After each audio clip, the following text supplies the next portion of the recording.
trees attacked by hemlock tree arrested, we have big impact on hemlock forest ecosystem.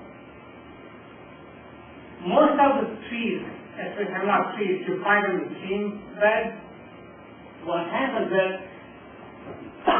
they change the microclimate on the stream, elevating the stream temperature. Therefore, macro invertebrates like carrot fly or stonefly and things like that, they respond to that.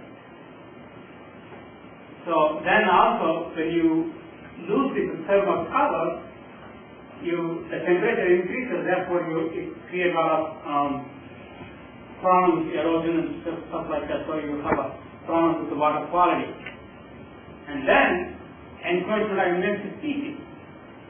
Why? If you lose a needle, you have nice and warm tree of heaven, just sneak in. Garlic mustard, they are sneak in. So they take over the space. There is unwanted species of that. So then they have a big encroachment in that forest system. And then, not least, but they have big problems elevating the nitrification rate. At least 30 times is higher. So that's a big problem with the surrounding environment because of the nitrification.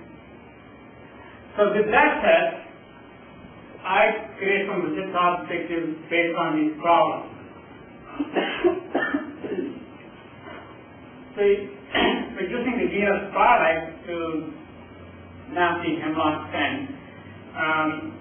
And then the reason for this, we don't have any very detailed hemlock maps for the United States. So this may be a good way to try.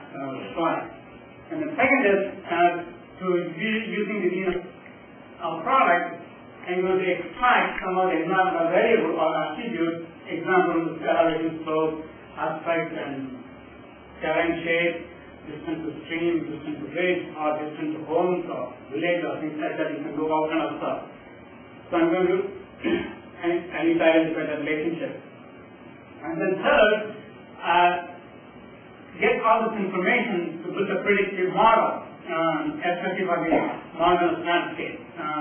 So this basically I'm going to build a simple and multiple regression model to create a hemlock map.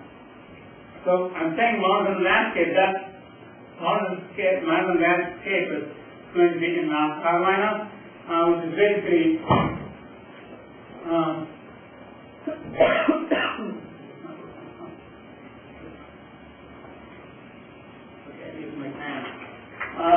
basically you see this green area, that is Appalachian Mountain, and this study site is located in southern Appalachian. So this is North Carolina, you have South Carolina up here you have Georgia, and then Tennessee, and then that's Virginia. So that is my field site. And the field site is administered by the U.S. Forest Service, Southern Forest Certification, and also now the SCR thing affiliated with the University of Georgia. The area is approximately about 2,185 hectares. The mountain region is very rugged terrain. If you look at this picture, when you see a terrace, this is an entire basin, and then within the basin, when you see a small watershed, for example, the darker color of sea up there, that's a watershed. That's a watershed. Those two watersheds are clear-cut watersheds. You see the dark uniform green, that's just basically a pine plantation, the white pine. So the vegetation is really digital forest, and it's kind of, if you look closer up, the entire area is just dominated by 4 different types of forests. And left hand side the elevation going up and then goes to bridge. That is the herbaceous plant, which is the scientific name genus Coweeta and microorganism species.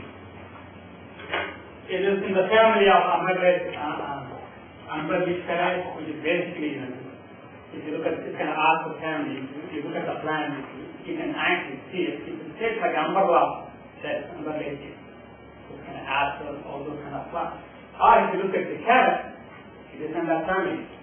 So, watch out for it.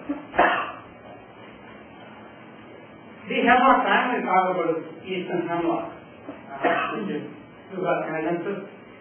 This is the isolate, but somehow I can get.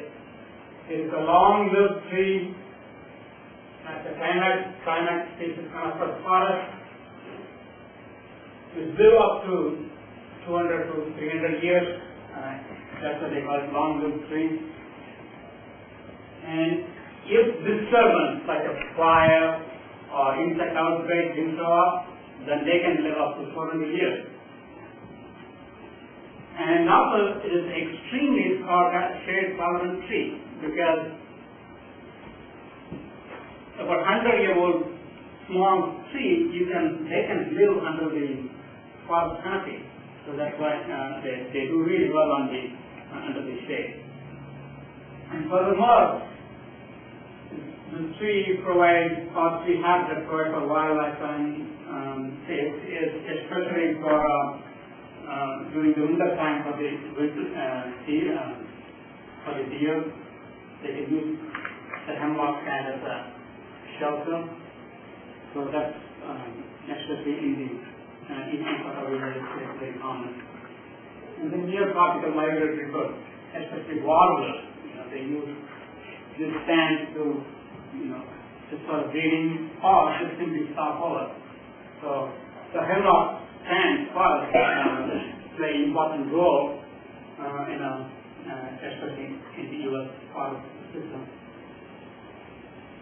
However, this forest is under a big attack. There's a small insect, aphid-like insect called Hemlock agarsis. What it has is it has a 5 millimeter long, and it has a long iris, which is about 4 times longer than the body length. And what they do is they just put their head at the base of the needle and suck the sap out of parenchymal cells. So what happens is when that process happens, the needles will grown up and green up, and then eventually all the needles will fall off, and then that tree eventually dies. Depends on the tree, what are the stress seriously it's been through. 4 years, 5 years, 6 years. After 6 years, none. So, if you look at the tree, can you see the arm mark, the small layer, the little white mark, like that. The hard to see. That is the hemlock agarsis. If I have a closer look, that's what you see. This small white cotton swab-like, it's going to bundle to the base of the needle. Within that, you will see a lot of small insects, at least 40 or 50 of them. They are doing their job, taking up the sap. So the scale, if you want to see it, if you see a cone out there, which is about 2 centimeters, approximately. Okay? So that's the problem. What happens is when hemlock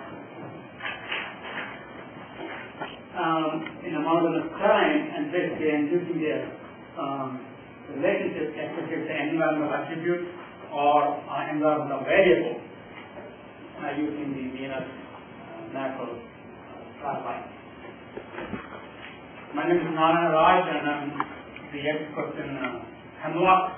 So here I am to give some of my expertise and knowledge to map this hemlock. The way I set up here is that, you see, first I'm going to explain some basic ecology and biology or biology of hemlock, and then I'll just explain briefly about Venus, what are the bands I will be using for this project.